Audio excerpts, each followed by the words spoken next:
దయచేసి మీరు ఆ ఒక్క విషయంలో ఆరోపణ అన్నందుకు మీకు చాలా ధన్యవాదాలు తెలియజేస్తున్నాను. అక్కడ ఏం జరిగింది అన్నది మొత్తం డిపార్ట్మెంట్ వాళ్ళు చెప్పారు.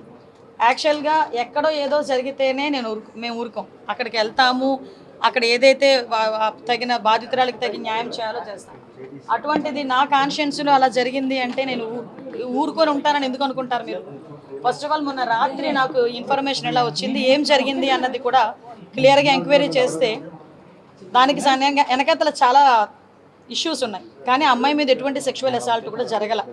ఆ విషయం అయితే డిపార్ట్మెంట్ నుంచి నాకు క్లియర్గా వచ్చింది. సో దానికి తగ్గట్టుగానే ఎంక్వైరీ కూడా జరుగుతుంది. అతి త్వరలోనే దానికి ఉన్న పూర్వపరాలు, దాని నిజాలన్నీ కూడా వీలైతే నేనే చెప్తా.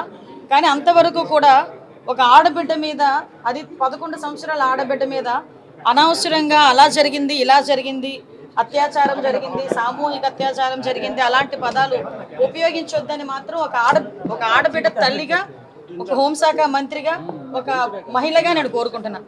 ఎందుకంటే ఎవరింట్లో ఆడపిల్లైనా ఆడపిల్ల, అక్కడ జరగనిది జరిగినట్టుగా మనం మాట్లాడుకోకూడదు. దీనికి సంబంధించిన అన్ని విషయాలని కూడా మీతో నేను సపరేట్గా మళ్ళీ మాట్లాడతాను, ఎందుకంటే ఇన్వెస్టిగేషన్ జరుగుతుంది.